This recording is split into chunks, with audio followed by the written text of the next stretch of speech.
สบายดีมื้อนี้พวกเฮาก็มาบุญวัดไวเซเลียพี่น้องบุญพาป่ามื้อนี้อาจารย์จอยเพิ่นได้จัดบุญใหญ่เนาะที่วัดไวเซเลียมื้อนี้มีหลายวัดที่ว่ามาร่วมนำมีทั้งวัดเฟรสโนวัดต่างเมืองหลายวัดมื้อนี้มาร่วมกับอาจารย์จอยนี่ก็แม่นเพิ่นเตรียมเมียนหลังจากแห่แล้วเพิ่นก็สิเข้ามานี่เนาะ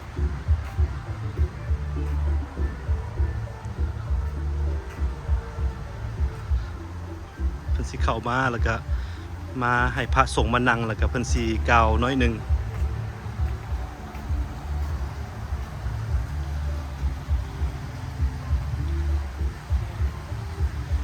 โตตังเพิ่นก็จัดงามมื้อนี้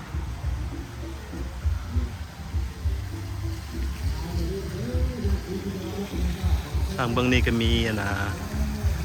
น้ำพุน้ำอย่างเนาะน้ำตก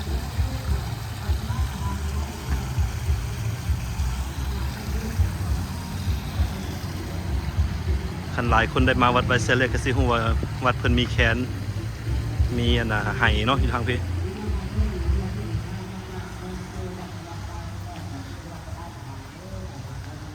อยู่ทางเบื้องนั้นเพิ่นก็มีการขายเครื่องขายของเนาะ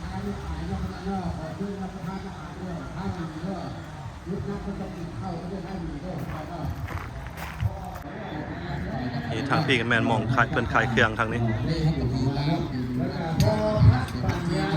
มีเครื่องลาวเครื่องอย่างเฮาเต็มพี่น้อง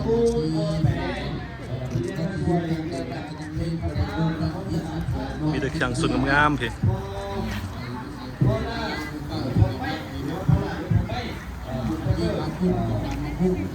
ทางพี่ก็มีหมักไหมเนาะมีหมักไหมมีลายสนิทมือนี้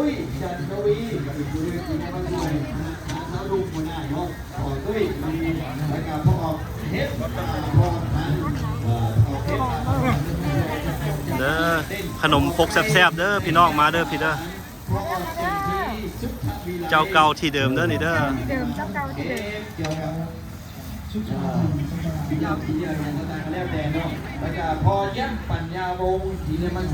จะมีน้ำโอเรนจ์น้ำคอฟฟี่เนาะ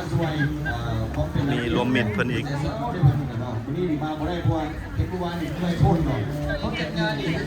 นี่ก็มีเครื่องเป็นเสื้อผ้ามีถุงกระเป๋ามีหมวกโอ้คันผู้ใดอยากได้เป็นสร้อยคอแหวนมีหลายอย่างพี่น้องสุดเพิ่นก็มีแต่ส่วนงามๆพี่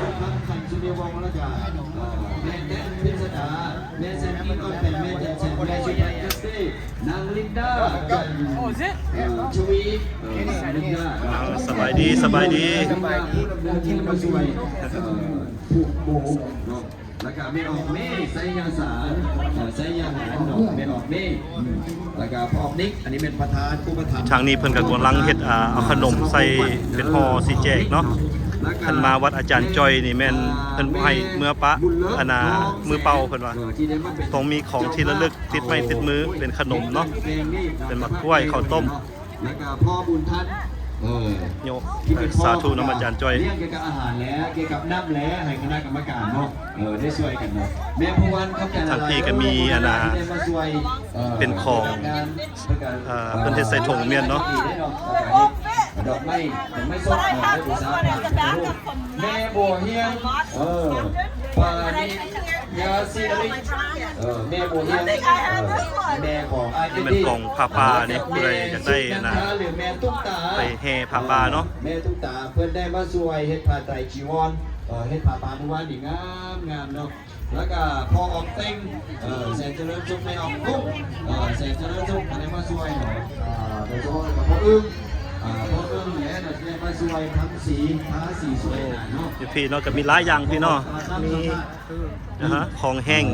มีหมักทั่วเน่าผู้ใดอยากได้เขาเป็นระเบียบในการเครื่องมือนะหลายอย่างทางพี่ก็กินข้าวเนาะกินข้าวกันก็เซินแซ่บเป็นของของแห้งของอย่างเนาะขนมข้าวโพดขนมหลายอย่างรับประทานอาหารพอออกไม่ออกกันรับประทานอาหารผู้ใด ยังบ่ทันได้เป็นเจ้าภาพยังแห่กองผาป่าแห่กองผาป่านั้นน้ำมูนักคณะบริวารอ้อมวันที่ทั้ง2-3 สบายดีสบายดี เป็นพระเจดีย์ประจำวัดเสียงต่อไปเนาะ สบายดีสบายดี สบายดีทุกคนมาเด้อมาเล่นนานบุญประจำปีของวัดไมเซเลียเนาะบุญธาตุหลวงเด้อทุกคนมาค่ะมีเวลามาม้วนน้ำกัน โอเคข ต อ อบ น ใจ นี้ ละ มา ลา ส่ ย งการสั่งพัฒนาเพศอาจจะเอาแบบง่ายๆเนาะเอาแบบง่ายๆซึ่ง อยู่ทางพี่ก็มีหมองเพิ่นกำลังกินข้าวเนาะตอนนี้กินข้าวสวยกินข้าวสามัคคีตอนนี้ สิหายาเราแต่มาช่วยกันประมาณนั้นก็ขออนุโมทนา สบายดีสบายดีมื้อนี้มาทางไก่เนาะมื้อนี้เนาะมาจากเฟรชโนเป็นยังไงขายโอเคอยู่บ่มื้อนี้ Today you should go to Lotus Pond Oh. They're gonna be closing down today last day Yeah last day Okay. Yeah we're gonna have like Loi Katong Yeah you should go there Okay. Yeah having fun โอเค So you been there since they open right Yeah maybe like third week maybe Yeah. Okay. After this we're gonna go there Okay. Oh, last day, huh? Oh, I didn't know. If I know, I would. Yeah Have we doing the band? Oh Yes. well after Oh, okay. They close late Okay. Yeah โอเคผู้ใดสนใจน้องพี่น้องไปโรเดสพอนได้มือสุดท้ายมือนี้ มือสุดท้ายเด้อ โอเค เซินเด้อเซินสวนเด้อ โอเคโอ้มือนี้ไข่มีหลายแนวเนาะมือนี้มี กระเป๋า โอ้กระเป๋าสดๆเด้อพี่น้องพี่ ส้มซีนส้มเนื้อ มีเมิดทุกอย่างเนาะสินแห่งสมพักเจ้าบ้องอันนี้ แย่บอก เลย ส้มปลาน้อย โอ้สัมส้มปลาน้อยผักเสียด อ้อ เนาะ มขี้เล็ก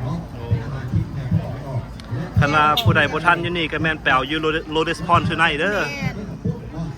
แล้วก็มีส้มซีนหัว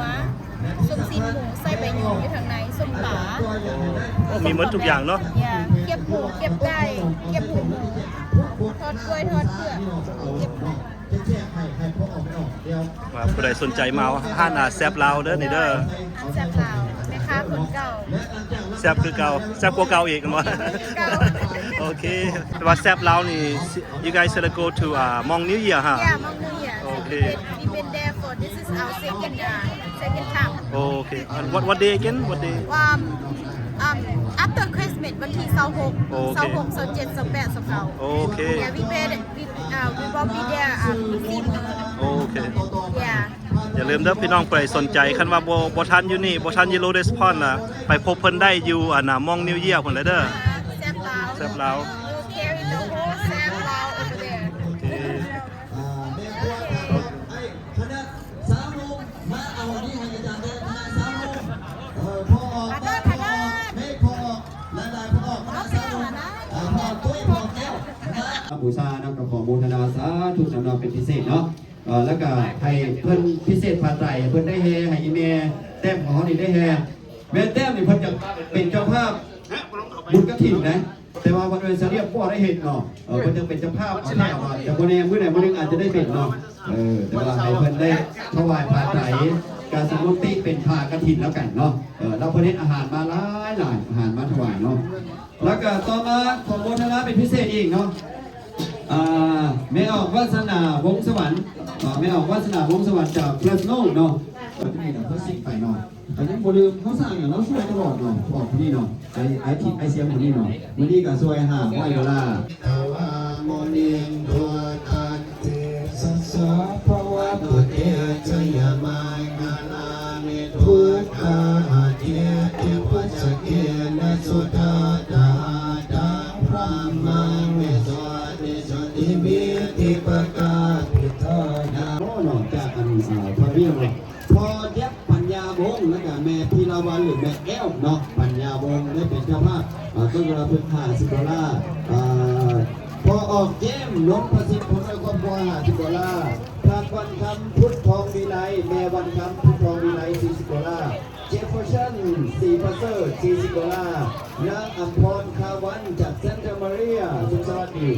$40พระพ่อบุญมีและแม่ปู่4ประเสริฐ$50 สองเป็นว่า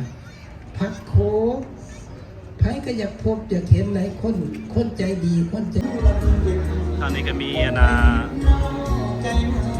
หานำส่งสีเนาะทางนี้เนาะมีของกินมีนั่นหลายอย่าง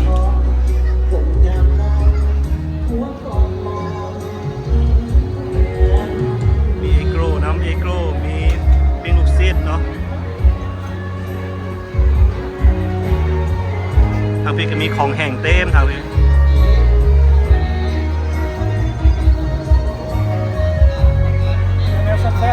มีแต่แนวแซ่บๆมื้อนี้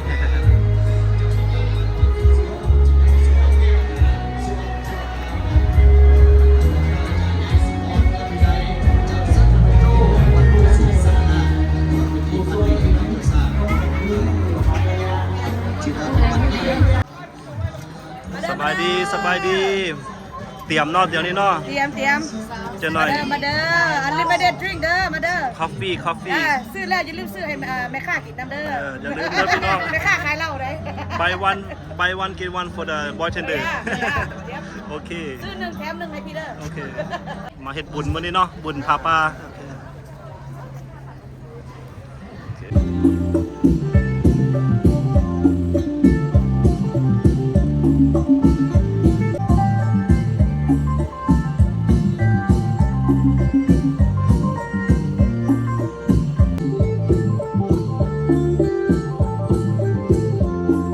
พ่อบุญจันทร์สุขสวัสดีได้เป็นตัวแทนในการไปพระแบบย่อๆและการกล่าวถวายทานกับพ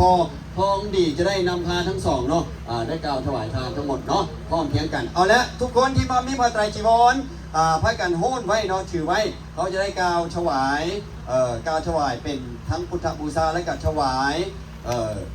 ระดับพระเจดีย์ประจำวัดของเขาสืบต่อไปสงบเด้อบันทายได้เขาจะเอาบุญเป็นอย่างนี้อะไรอาลังสัมมาสัมพุทโธภะคะวาพุทธังภะคะวันตังอภิวาเทมิเนาะ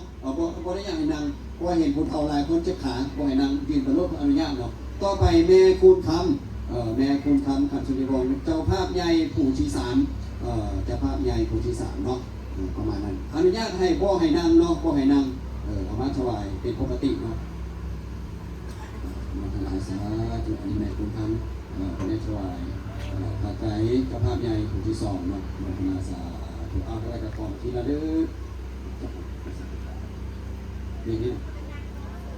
แล้วก็ที่3แม่พ่อบุญทันหรือว่าแม่เลิกทองแสงเนาะเจ้าภาพใหญ่ผู้ที่4ได้มาถวายท่านพระอาจารย์ใหญ่สมสุขมันจะเป็นตัวแทนครับเนาะตัวแทนครับมีจับโจมน้ำกันว่าสาธุตัวที่3แล้วก็ครับของที่ระลึกน้ำท่านพระอาจารย์ใหญ่สมสุขเนาะผู้ที่5ผู้ที่ยังต่อไปแล้วก็ถวายต่อไปเนาะตอนนี้เป็นเวลาบริวารของผ่าป่ามหาสมาธิเนาะถวายยกมือสาธุใส่หัวอธิษฐานจิตว่าอยากทรงบุญทรงกุศลให้ตัวเองทานไปไหว้ภายพระหน้าทานไปไหว้ภายพระหน้าอันนี้ข้อ1ข้อ2ทานอุทิศไปหาใครก็แล้วแต่ระลึกนึกถึงหาซื้อพ่อแม่ญาติพี่น้องผู้ที่ล่วงลับไปแล้วเนาะผู้ที่ล่วงลับไปแล้วเอาองค์ที่2ที่3ที่4เนี่ยเนาะเนี่ยเป็นเรื่องบ่เป็นอย่างองค์ใดก็ได้เนาะบ่จะเป็นต้องยันทานบ่จะเป็นต้องผู้บาดจอยหรือบ่จะเป็นต้ององค์เดียวนึงได้หมดทุกองค์เนาะได้หมดทุกองค์ประมาณนั้นแล้วกลับไปนั่งกันของเก่าเด้อยังอีกพอเวลาเท่าไหร่เนาะสมมุติเฮาแล้วในการถวายผ้าป่ามหาสามัคคีนี่ครับพ่อยเนาะเรียบร้อยปึ๊บหักพรปึ๊บขอเพื่อแห้งคณะสาวหนุ่มสวยเก็บโต๊ะเก็บตังออกไปด้านเวทีต่อไปเป็นคอนเสิร์ตการกุศลเป็นคอนเสิร์ตการกุศลเนาะให้พวกเนี่ยซื้อน้ำลูกน้ำหลานเขาเจ้าดีเด้อเนาะเขาเจ้าก็หางานบ่เป็นหางานปัจจุปัจจัยในการสร้างศาลาของเขาเนี่ยมันจบให้มันแล้วเนาะแล้วส่วนของอัฐะของแม่เต็มเดี๋ยวอาจารย์ที่ไปพูดเขาไปกล่าวถวายอีกที่นึงเป็นถวายอีกที่นึงเนาะอาจารย์ที่ไปครับโดยเฉพาะนั่นเนาะสาธุเอาอะไรนะโอ้ได้ทิศพูดในทิศพูด ต้องไปพวกมันโอเดก็ได้เนาะโอเดก็ได้สบายทำได้ทุกองค์ทำได้ทุกองค์เนาะแล้วก็เข้าใจว่ากองพาป้าผู้ใดเป็นเจ้าภาพนี่น่าจะได้บิ๊กได้ประกาศพอแล้วเนาะทุกคนต้องได้เลยถามมาได้ต้องมาถามมาได้ผู้ช่วยจะต้องมาได้เนาะเดี๋ยวจะมีป้ายผูกแขนแล้วก็ปากกาเอาไว้ไปขีดเขียนเป็นความทรงจำเนาะเป็นชีวาเป็นภาพเดียวเก็บไว้ประมาณนั้นเนาะ อยากฝากความหา